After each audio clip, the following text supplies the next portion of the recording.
ठीक है। लेकिन आतिफ साहब, फ़खर जमान जो को रिटेन नहीं किया गया, वो मतलब ये एक बड़ी हैरानकुन सी बात है कि वो तो हमेशा से ही होते हैं। उनके बारे में क्या क्या सुनने में आ रहा है, क्या कहेंगे? देखिए, फ़खर जो है वो फ़खर कलंदर है, और आपको पता है जिस बार फ़खर कलंदर प्लेयर डेवलपमेंट प्रोग्राम से आए 2017 में, और उसके बाद फिर वो न सिर्फ फ़खर कलंदर बने बल्कि फ़खर पाकिस्तान भी बने। तो वो ऑब्वियसली हमारा एक स्ट्रेटेजिक डिसीजन है। हमें टीम को कंपटीशन को देखना होता है, और ये आपको पता है ये सलीम राना जो है वो इस चीज़ में ज़्यादा, हाफिज इमरान को तो वो इस तरह पता है कि वो ज़्यादा इसके ऊपर करते रहते हैं। तो ऑब्वियसली जहाँ पे टीम बैलेंस होता है वहाँ पे हमारे उसमें हमें थोड़ा सा ठीक भी करना पड़ता है। But don't worry, Qalandar is a part of Qalandar family, और इंशाल्लाह वो कलंदर फैमिली के साथ ही रहेगा। अच्छा सलीम साहब, आप ये बताइएगा कि जैसे ये 2 शहरों वाला और 4 शहरों वाला शेड्यूल आप बता रहे हैं कि ये और उसमें से हो सकता है एक उसकी मंजूरी हो जाए, तो आपको ज़्यादातर झुकाव किस वक्त किस तरफ लगता है? क्योंकि जो गुजरा सीज़न है, इस बरस जो हमने किया था, उसमें इंतज़ामी हवाले से खासे ये मसाइल ज़रूर सामने आए थे कि मकामी हुकूमतों ने, जो आपकी सूबाई हुकूमतें हैं, उन्होंने सिक्योरिटी की मद में और दीगर अखराजात में पाकिस्तान क्रिकेट बोर्ड से अखराजात का तकाजा किया था कि ये पैसे हमारे खर्च हुए हैं, तो आप इस हवाले से हमें वो अदायगी की जाए। आपको लगता है कि 4 से 2 शहरों में जो अगर हम जाते हैं तो ये एक वजह होगी पाकिस्तान क्रिकेट बोर्ड अपने जो अखराजात है उनमें कमी चाहता है? नहीं, देखिए, पहले तो इतना बता दूं मैं कि अगर ये सवाल आपने मुझसे कल पूछते ना यानी आने वाले, तो मैं आपको बहुत खुल के बताता। अच्छा, कि मैं इसमें एक स्टोरी बना रहा हूँ, मैं अब कल इंशाल्लाह उसको शेयर करूंगा कोई डिटेल में। लेकिन मैं इतना आपको बता दूं कि ये 2 शहरों और 4 शहरों वाला जो मसला है, ये इसका मेरा नहीं ख्याल कि ये जो गवर्नमेंट पैसे मांग रही है इससे ताल्लुक है। शायद इसकी वजह ये है कि इलेक्शन भी होने हैं, तो इस वजह से कम जगह पे रखो। एक ये तजवीज थी कि 2 शहरों में रखो, एक तो यूएई की थी, उसके साथ ये भी थी। एक थी कि नहीं 4 शहरों में रखो। इनमें से एक पर शायद इत्तेफाक हो चुका है, लेकिन इसका इससे ताल्लुक नहीं है। और पैसे जो है, ये आईपीएल जब होती है इंडिया में, वहां पर भी बहुत पैसे लेते हैं। और ये एक रिवायत पड़ चुकी है पाकिस्तान में, जब सेठी साहब के दौर में काफी लड़ाई भी हुई थी। आपको याद होगा जिस वक्त उन्होंने ये तक कहा था कि हम अमेरिका ले जाएंगे लीग को, दुबई ले जाएंगे, लेकिन अल्टीमेटली फिर पैसे देने पड़े थे। और अगर आपको सिर्फ बिरयानी कितने की आई इसका ही पता चल जाए ना, तो आपके क्या कहते हैं कि पांव तले जमीन निकल जाएगी कितने की बिरयानी खाई गई। वो आप चेक करवा लीजिएगा कभी। तो बहरहाल ये एक रिवायत पड़ चुकी है, और अब जाहिर है जो भी जहां भी जब भी कभी मैच होगा तो पैसे तो देने पड़ेंगे। अच्छा आतिफ साहब, आप हैं, आप मौजूद हैं, तो आपका फ़ायदा तो हमें ये तो मिल जाए ना कि आखिर 2 शहरों में है या 4 शहरों में है? देखिए, मेरा ख्याल है सलीम भाई बिरयानी की जो बात कर रहे हैं वो कराची के लिए कर रहे होंगे। लाहौर में तो सीरी थाई चलती है। क्या बात है जी। तो साथ सीरी थाव का भी हिसाब रखना है। देखिए, मेरी बात ये है कि होने से असली तौर पर तो 4 शहरों में होना चाहिए। आपने मैंने इलेक्शन की बात की, तो इलेक्शन तो एक दिन की इलेक्शन है, उसमें क्या इफेक्ट पड़ता है? ऑब्वियसली इंडिया की हम मिसाल देते हैं, हम चाइना की मिसाल देते हैं, वहाँ पे आईपीएल शिफ्ट हुई थी, तो वहाँ पे 1-1.5 महीने के मेरी नॉलेज के मुताबिक होते हैं। तो इस वजह से इस तरह की चीजें होती है। तो अब ऑब्वियसली 8 फरवरी को इलेक्शन होने जा रहे हैं, उसके बाद आप हफ्ते बाद या 5-7 दिन के बाद आप शुरू कर सकते हो। मेरे ख्याल में यार इस्लामाबाद को और कराची को और मुल्तान को, मैं तो कहता हूँ और शहर इंक्लूड करने चाहिए। आपको अपने इंफ्रास्ट्रक्चर पे इन्वेस्ट करना चाहिए ताकि ज्यादा से ज्यादा लोग जो है ना आके एंजॉय कर सकें। ठीक है। अच्छा, तो इसके साथ साथ ये है कि ये जो फ़खर की बात अभी मीरब ने पूछी है, काफ़ी दिनों से ये सुनने को मिल रहा है, क्या हिकमत अमली आप इख्तियार करेंगे? ऐन मौके पर कहीं ऐसा तो नहीं होगा कि फ़खर किसी और को प्यारे हो जाएं? तो फ़खर कलंदर के अलावा किसी को प्यारा नहीं हो सकता। मैं आपको बड़े मसरूफ जो है ना उसके कॉन्फिडेंस से कह रहा हूँ कि ऐसा नहीं हो सकता। फ़खर पार्ट ऑफ फैमिली है, और इंशाल्लाह वो पार्ट ऑफ फैमिली रहेंगे। जब तक कलंदर है फ़खर है, जब तक फ़खर है कलंदर है। चलें, आपका आतिफ साहब, आपका बहुत बहुत शुक्रिया, आपने अपना वक्त दिया। लेकिन सलीम भाई, आपसे मज़ीद कुछ सवालात करने हैं पाकिस्तान क्रिकेट बोर्ड के हवाले से भी, और जो हमारे इस वक्त मामला चल रहे हैं, आज भी कुछ ये चीज़ें सुनने को मिल रही हैं, जैसे कि आप सुहेल तनवीर साहब हैं, उनको एक अहम जिम्मेदारी पाकिस्तान क्रिकेट बोर्ड में मिली हुई है, लेकिन साथ ही साथ वो क्रिकेट भी खेलना चाहते हैं। जी बिल्कुल, वो हमने ही दी है खबर वो। और बस देख लें, आपकी दी हुई खबर आप ही की तरफ आ गई।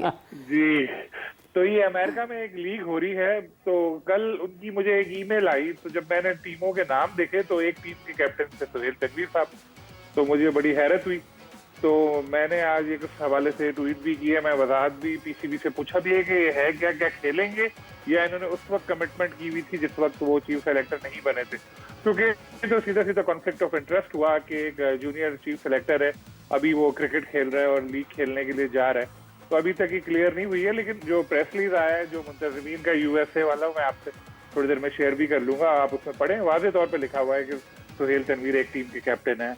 आपको भी बल्कि इस पे पीसीबी से पूछना चाहिए कि जी क्या खेल लेंगे वो, या ये पहले का कोई कमिटमेंट था और अब नहीं जा रहे। अच्छा, क्योंकि अगर इस तरह हुआ तो फिर ये रिवायत पड़ती रहेगी, क्योंकि जो हमारे सीनियर चीफ सेलेक्टर है वहाब रियाज गालिबन अभी भी वो मुशीर हैं। तो इस तरह की चीजें अगर सब पिछले चीफ सेलेक्टर को आपने जो निकाला, इंजमामुल हक साहब को, जो बरतानवी कंपनी की जो रिपोर्ट आई थी उसकी बेस पे, तो फिर कॉन्फ्लिक्ट ऑफ इंटरेस्ट का इल्जाम उन पे था, तो अभी ये सब भी कॉन्फ्लिक्ट ऑफ इंटरेस्ट। तो इस तरह तो सबको निकालते रहेंगे, इससे अच्छा है कि एक लाइन ड्रॉ कर लें और फिर सबसे उस पर अमल भी कराया जाए। ठीक है, ठीक है। सलीम साहब, एक सवाल और आपसे पूछना चाहूँगी, और हाफिज साहब यही सवाल आपसे भी बाद में होगा, दोनों की राय बहुत ज़रूरी है कि पीसीबी की तरफ से अक्सर हम देखते हैं कुछ ऐसी चीज़ें सामने आती हैं जो दरअसल हो चुकी होती हैं, लेकिन वो जाहिर ये होता है कि वो अभी हो रही हैं। मोहम्मद हफीज़ जो हैं वो हेड कोच सिलेक्ट हो चुके हैं, लेकिन पीसीबी ने बाद में एक इश्तिहार जारी किया कि हमें हेड कोच की ज़रूरत है। तो ये हमें मेरिट पे सिलेक्शन करनी है, ये दिखाया जाता है, लेकिन सिलेक्शन जो है वो किसी और बिना पर होती है। इसके बारे में क्या कहेंगे? देखिए, ये अभी से नहीं, ये कई सालों से रिवायत है ये कि जिसको रखना होता है हाँ। उसकी तस्वीर सामने रखते हैं, उसके बाद कहते हैं अच्छा ये मैट्रिक पास है तो लिखो मैट्रिक चाहिए, अच्छा इसने तजुर्बा है, लिखो इतना तजुर्बा है, तो फिर वही ऐड आता है, उसको रखा जाता है। तो हफीज का जहां तक ताल्लुक है, तो इनका होता ये है कि पीसीबी का एक रूल है कि अगर 1 लाख से ज्यादा तनख्वाह वाला आपको किसी को भी रखना पड़ा है तो उसके लिए आपको बाकायदा ऐड देना पड़ेगा, प्रोसेस है वो पूरा करना पड़ेगा। तो हफीज की तनख्वाह तो जाहिर है कि 1 लाख तो शायद रोज ले रहे हैं वो। हाँ, तो कई लोग कह रहे हैं करोड़ों में देना... तनख्वाह है उनकी, कई लोग कह रहे हैं कि वो रोज का लाख रुपया ले रहे हैं। अभी फिलहाल क्योंकि वो एज अ कंसल्टेंट काम कर रहे हैं, जैसे मैंने बताया आपको कि 1 लाख रुपए से ज्यादा तनख्वाह है, तो अभी तक बाकायदा तौर पे उनको डायरेक्टर की एक ऑन पेपर अभी नहीं उनको पोस्ट मिली है। तो एक प्रोसेस होता है, वो प्रोसेस इसी तरह रन होता है कि ऐड दिया है, उसके बाद फिर एक फॉर्मेलिटी पूरी होगी सारी, फिर टर्म्स एंड कंडीशन होगी कितनी सैलरी मिलेगी, और फिर जाके उनका तकर्रुर किया जाएगा। आप समझ लेंगे कि ये कागजी कार्रवाई है, लेकिन जाहिर सबको पता है हफीज है डायरेक्टर और वो इस वक्त मौजूद है टीम के साथ ऑस्ट्रेलिया में। ठीक है सलीम साहब, ये बताइएगा कि अभी पाकिस्तान ने पहला वार्म अप मैच खेला है और उसके बाद पाकिस्तान ने अपने ऑस्ट्रेलिया के दौरे का बाकायदा आगाज़ टेस्ट मैच से हो जाएगा। शान मसूद ने एक डबल 100 किया इस मैच में, सरफराज के बैट से भी कुछ रन्स निकले, और अब आपको लगता है कि शान के लिए ये दौरा बहुत मुश्किल हो सकता है, और ड्रेसिंग रूम को उनको बिल्कुल उसके माहौल को ठीक रखने के लिए, क्योंकि 3-4 साल तक एक ही कप्तान रहे और वो पाकिस्तान की टीम को चलाते रहे, तो शान को बहसीयत कप्तान इस प्रैक्टिस मैच में और आने वाले मैचेस में आप किस तरह से देख रहे हैं? बिल्कुल हाफिज साहब, आपको याद होगा कि जब शान को सेठी साहब के दौर में वाइस कैप्टन बनाया गया था वनडे का, तो एक तरह से टीम में बगावत हो गई थी, क्योंकि इनको फिर बाबर आजम ने खिलाया नहीं मैच। तो उसके बाद जब बोर्ड ने ज्यादा जोर डाला तो एक वक्त ऐसा आ गया था कि ये लग रहा था कि बाबर शायद टीम छोड़ के चले जाएं। उसके बाद फिर जो दूसरे लोग इन्वॉल्व हुए उसमें, शाहिद आफरीदी भी थे उस वक्त, सकलैन मुश्ताक भी थे नेशनल सेटअप में, इन लोगों ने फिर बात की, फिर सेठी साहब ने फिर खुद कॉल करके बाबर को कहा था कि आपका इख्तियार है, आपको जिसको खिलाना है खिलाएं। फिर ये एक बहरान टला था। तो ये तो होगा, क्योंकि अब वो कैप्टन बन के आए हैं, तो जाहिर है कि अभी उनका इस तरह से टीम पर एक होल्ड नहीं है जो 4 साल से हैं। पहले ही इल्जाम भी लगते रहे, दोस्ती यारी, तो बाबर के सारे क्रिकेटर बहुत करीब हैं बाबर के, शान के साथ अभी इतना नहीं है कोई ताल्लुक लोगों का। लेकिन ये एक नेशनल टीम है, ये किसी शहर की या किसी सूबे की टीम नहीं है, पाकिस्तान की टीम है। तो प्लेयर्स को यही सोचकर खेलना होगा और यही सोचकर कप्तान को फुल सपोर्ट करना पड़ेगा, तभी हमारी टीम जरा बेहतर खेल सकेगी। क्योंकि आप तो मुझसे बेहतर जानते होंगे कि 59 साल हो चुके हैं पाकिस्तान को ऑस्ट्रेलिया जाते हुए, और 59 साल में कोई सीरीज नहीं जीती पाकिस्तान ने।